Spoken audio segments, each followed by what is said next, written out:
जय हिंद स्टूडेंट्स। अगला टॉपिक है मीटर सेतु, मीटर ब्रिज।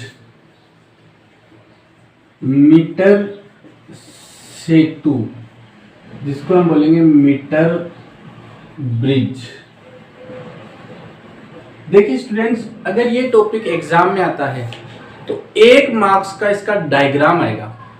डायग्राम हमें नीट एंड क्लीन, बिल्कुल साफ सुथरा डायग्राम बना के आना है और हर एक चीज बता के आनी है, ताकि एक भी मार्क्स उसमें से कुछ भी हमारा डिटेक्ट नहीं हो।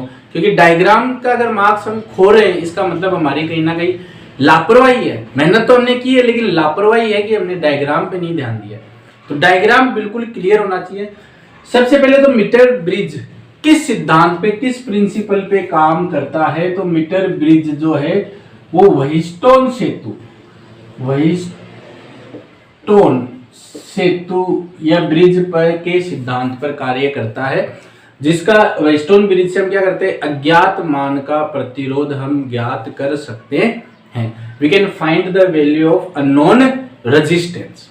ठीक है, तो 1 नंबर में कई बार एग्जाम्स में ये भी पूछा गया कि मीटर सेतु किस सिद्धांत पे काम करता है, तो आपको 4 ऑप्शन दे देंगे या फिर 1 लाइनर के अंदर ये पूछ लिया जा सकता है, इसलिए तैयार रहना है हमें। ठीक है, अब हम बनाते हैं डायग्राम। डायग्राम पूरा नीट एंड क्लीन होना चाहिए, एक एक चीज बताई हुई होनी चाहिए, तभी हमें 1 नंबर पूरा मिलेगा। ठीक है, ये हो गई हमारी कॉपर की पत्तियां, तांबे की पत्तियां, ये तांबे की पत्ती लगी रहती है लकड़ी के बॉक्स के ऊपर। ठीक है, एक बीच में लगी रहती है सीधी पत्ती, ये हो गई सीधी पत्ती, और एक पत्ती रहेगी कुछ इसी एल आकार की, बिल्कुल सीधा लेना है। तो इस तरीके से हम लिख सकते हैं 2 एल आकार की और एक सीधी पत्ती रहती है। कई जगह ये इस तरीके इधर से भी मोड़ देते हैं तो वो सी आकार की भी हो सकती है। इन दोनों के बीच में 100 सेंटीमीटर लंबा, कितना, 100 सेंटीमीटर लंबा तार रहेगा। किसका तार रहेगा? कॉन्स्टेंटन या फिर मैग्नीन। कॉन्स्टेंटन या फिर मैग्नीज का 100 सेंटीमीटर का एक तार रहेगा। उसके ऊपर जो है वो यहां पर एक स्केल रहेगी। ठीक है, ये स्केल किसको दर्शाएगी? 100 सेंटीमीटर यानी 1 मीटर को दर्शाएगी। ठीक है, ऐसा रहेगा। अब क्या करना है, यहां पर एक लगा रहेगा प्रतिरोध बॉक्स, RB रेजिस्टेंस बॉक्स लगा रहेगा। उस रेजिस्टेंस बॉक्स में हम एप्रोप्रिएट मान का, वैल्यू का, किसी भी निश्चित वैल्यू का एक रेजिस्टेंस कुंजी की है वो निकाल लेंगे, वो इसकी वैल्यू रहेगी। ठीक है, तो ये रेजिस्टेंस बॉक्स रहेगा। यहां पर हमें जिस भी वायर का रेजिस्टेंस निकालना है वो हम यहाँ पे कनेक्ट कर देंगे, यानी अज्ञात प्रतिरोध हम यहाँ पर लगा देंगे। फिर यहां से एक तार निकालेंगे हम। ठीक है, ये एक हमने तार निकाल लिया जो कि इस वायर से ऊपर होता हुआ आएगा, यहां पर लगा देंगे गैल्वेनोमीटर और उस वायर के आगे हम लगा देंगे जॉकी। ये जॉकी को हम वायर से करेंगे कनेक्ट। ठीक है, इधर से या यहां से कहीं से भी एक हम निकाल लेंगे, यहां पर वोल्ट सेल लगा देंगे, एक हम लगा देंगे यहाँ पर की लगा देंगे, एक हम लगा देंगे यहाँ पर धारा नियंत्रक। ये कुछ इस तरीके का हमारा डायग्राम होगा। ये डायग्राम हमें आना चाहिए बिल्कुल। अब सब बताना है, ये धारा नियंत्रक है, या तो RH से दिखा देना या धारा नियंत्रक लिख देना, ये कुंजी लिखनी है, ये सेल हो गया, सब चीजें बता देंगे, तब जाके हमें 1 नंबर मिलेगा। इसको टच भी करना है, मैं तो समझाने के लिए अभी यहाँ पे टच नहीं किया है, इसको टच करके दिखाना है।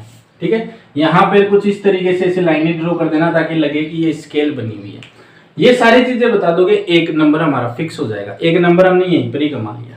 ठीक है, अब क्या ये मीटर सेतु व्हीटस्टोन ब्रिज जैसा है? क्योंकि मीटर सेतु व्हीटस्टोन ब्रिज पे ही कार्यरत है, तो बिल्कुल है। कैसे?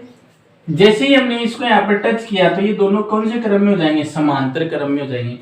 तो सबसे पहले तो देखिए, ये तो है तांबे की पत्ती, ये दोनों बिंदु आपस में जुड़े हुए हैं, यानी कॉमन मान सकते हैं। ये एक प्रतिरोध लगा है RB, जिसको हम रेजिस्टेंस बॉक्स लेते हैं, इस आरबी के आगे दो तार निकल रहे हैं, एक तो गैल्वेनोमीटर में आ रहा है और एक एस में जा रहा है। तो एक ये एस में आ गया और एक ये गैल्वेनोमीटर में आ गया। यहां से एक ये प्रतिरोध हो जाएगा, इसको हम पी नाम दे देते हैं, और गैल्वेनोमीटर के बाद में, तो ये गैल्वेनोमीटर यहाँ पे आ गया, गैल्वेनोमीटर के बाद वाला क्या हो जाएगा, ये क्यू नाम दे देते हैं। तो ये यानी कि मीटर सेतु व्हीटस्टोन ब्रिज ही है।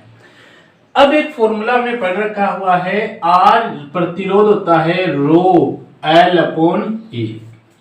आर रो तो हो गया प्रतिरोधकता, इस कांस्टेंट या मैग्नीन के तार की प्रतिरोधकता जो कि निश्चित वैल्यू रहती है। ए अनुप्रस्थ काट क्षेत्रफल यानी इस तार की मोटाई, वो भी क्या रहेंगी, हमें ऐसा ही तार लेना है जिसकी मोटाई नियत हो, ऐसा नहीं कि बीच में से पतला है कहीं मोटा हो, ऐसा तार हमें नहीं लेना है। तो इस लिहाज से रो व ए तो क्या हो जाएंगे नियत, क्योंकि ये फिक्स वैल्यू है, ये मोटाई नियत रहेगी, तो दोनों वैल्यू क्या रह जाएगी, फिक्स कांस्टेंट रह जाएगी। तो आर किसके प्रोपोर्शनल हो जाएगा, एल के प्रोपोर्शनल हो जाएगा, यानी जो प्रतिरोध है वो सीधा सीधा किसके प्रोपोर्शनल हो जाएगा, लंबाई के प्रोपोर्शनल हो जाएगा। अब हमें करना क्या है, गैल्वेनोमीटर के अंदर जहां विक्षेप डिफ्लेक्शन शून्य हो गया, वो कौन सी कंडीशन हो गई, बैलेंस्ड कंडीशन हो जाएगी। तो हमें यहां से शुरू होना है, ये इस जोकी को यहां से खिसकाते हुए लाना है, गैल्वेनोमीटर में देखना है कि डिफ्लेक्शन कहां पे जीरो होता है। सपोज हमने यहाँ पे खिसकाते हुए लेकर आए, यहाँ पर डिफ्लेक्शन हो गया शून्य इस दूरी पर, इसको हम मान लेते हैं कि ये लेंथ है L1, इस लेंथ पर हो गया, ये इसको नाम दे देते हैं हम L, और ये इसको हमने नाम दे दिया L किसके बराबर हो गई, प्रतिरोध के, तो इसको हमने नाम दे दिया, ठीक है। अब अगर ये पूरा 100 है, 100 में से इस L को घटा देंगे तो ये वाली दूरी आ जाएगी हमारे पास, तो ये कितना हो जाएगा 100 माइनस L, इसको नाम दे दिया हमने Q, क्योंकि लंबाई किसके प्रोपोर्शनल है, लंबाई किसके प्रोपोर्शनल है, प्रतिरोध की। अगर यहाँ पर डिफ्लेक्शन 0 हो गया है, इस बिंदु पर विक्षेप शून्य हो गया, तो संतुलन की अवस्था P upon Q equal to R upon S। P कितना है, हमें पहले अज्ञात प्रतिरोध निकालना है, अज्ञात प्रतिरोध S बराबर क्या हो जाएगा, P तो आएगा अपॉन में Q जाएगा मल्टीप्लाई में इंटू R, ठीक है। Q किसके बराबर है, Q बराबर है 100 माइनस L, और P किसके बराबर है, L इंटू R। ये हो गया, ये जितने भी ओम प्रतिरोध आएगा वो हमारा इस अज्ञात प्रतिरोध का मान हो जाएगा। तो ये सारी चीजें हमें बतानी है, खासकर ये चीज भी बतानी है, तभी तो लंबाई प्रतिरोध के समानुपाती होगी। अब इसको एक न्यूमेरिकल के माध्यम से समझ लेते हैं, ठीक है, ताकि चीज क्या हो जाए, हमारे टॉपिक क्या हो जाए, पूरा क्लियर हो जाए एकदम। जितने ज्यादा न्यूमेरिकल हम सॉल्व करेंगे उतना ही टॉपिक हमारे क्लियर होगा। अपनी बुक का ही क्वेश्चन है और अच्छा क्वेश्चन है, एग्जाम में पूछा जा सकता है। अनसॉल्व्ड क्वेश्चन है, क्वेश्चन नंबर 2। डायग्राम के अंदर हमें एक मीटर सेतु को संतुलित अवस्था में दर्शाया गया है। तो ये तो मीटर सेतु हो गया, ये हमें x दिया है, और ये हमें 3 ओम प्रतिरोध दिया हुआ है, और ये वायर हो गया, और यहां से गैल्वेनोमीटर से ये जोकी आ गई, ठीक है, और यहां से एक ये वोल्टेज लगा हुआ है 6 वोल्ट का, प्लस माइनस तो इधर से धारा बहेगी, ठीक है, और ये 40 सेंटीमीटर है, ये जो दूरी है ये 40 सेंटीमीटर है, और ये जो दूरी है ये 60 सेंटीमीटर है। ये हमने ले रखा है R, ये हमने ले रखा है S, ये हमने ले रखा है P, ये हमने ले रखा है Q, ठीक है। तो इस बार जो वैल्यू है वो किसकी निकालनी है, हमें R की वैल्यू निकालनी है। और ऐसा बोला हुआ है मीटर ब्रिज जो है वो संतुलन की अवस्था में है, तो वही P upon Q equal to R upon S, we have to find out the value of R। तो R इक्वल टू हो जाएगा P upon Q into S, S आ जाएगा इधर मल्टीप्लाई में। तो P कितना गिवन है हमें 40, Q कितना गिवन है हमें 60, और S कितना गिवन है 3। ये 0 से 0 कट गया, ये हो गया 3 2 जा 6, ये हो गया 2 2 जा 4, यानी R इक्वल टू आ गया 2 ओम, यानी इस X की जगह कितना आ गया 2 ओम वैल्यू आ गई। ये तो आधा क्वेश्चन सोल्व हो गया।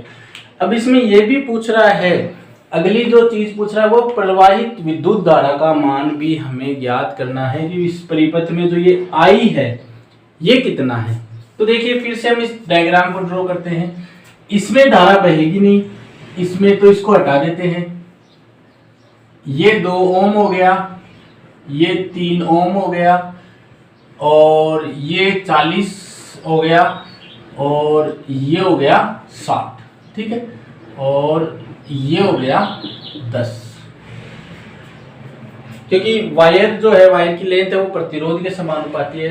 ये दोनों किसमें हो जाएंगे, ये धारा बह रही है आई, ये दोनों श्रेणी क्रम में, ये दोनों श्रेणी क्रम में, श्रेणी क्रम जुड़ जाएंगे तो 3 और 2 तो कितने हो जाएंगे 5 ओम, और 60 और 40 कितने हो जाएंगे 100, और ये धारा बह रही है आई। ये दोनों किसमें हो गए समांतर क्रम में। समांतर क्रम में R बराबर हो जाएगा R1 R2 upon R1 plus R2। R1 कितना है 5, R2 कितना है 100, R1 5 और 100, यानी ये हो जाएगा 500 बट्टा 105। तो ये मान आ गया R का। एक और डायग्राम बन जाएगा इनकी जगह, ये R हो जाएगा, ये इसको R इक्विवेलेंट हो जाएगा, और ये हो जाएगा, ये कितना दे रखा है 6। अब निकालना क्या है I। ओम के नियम से V equal to R I equal to V upon R। यहाँ पे हम R इक्विवेलेंट ले रहे हैं, V कितना है 6, R इक्विवेलेंट कितना है 500 बट्टा 105। 105 इधर गुणा में आ जाएगा, 105 गुणा में आ जाएगा, तो जगह है हमारे बोर्ड पे, ये मिटा देते हैं।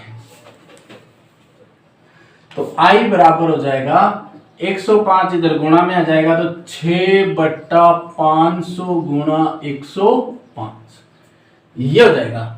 ये हम यहाँ पर दशमलव लगा देते हैं, 6 5 30, 6 एकम 6 अपॉन में 5, 5 1 जा 5, और 13 तो 5 दूनी 10, 3 5 6 30, ये धारा आ जाएगी 1.26 एम्पियर।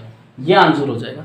तो इस तरीके का भी क्वेश्चन पूछा जा सकता है। हालांकि इस बार हमारे सिलेबस के अंदर प्रतिरोधों का श्रेणी और समांतर क्रम हटा रखा है, लेकिन फिर भी हमें वो आना चाहिए क्योंकि ये न्यूमेरिकल्स एग्जाम में पूछे जा सकते हैं। ये मीटर सेतु था, व्हीटस्टोन ब्रिज हमने पढ़ लिया, मीटर सेतु हमने पढ़ लिया। वीडियोस आपको कैसे लग रहे हैं कमेंट करके जरूर आपको बताने हैं। इसी के साथ बहुत बहुत धन्यवाद।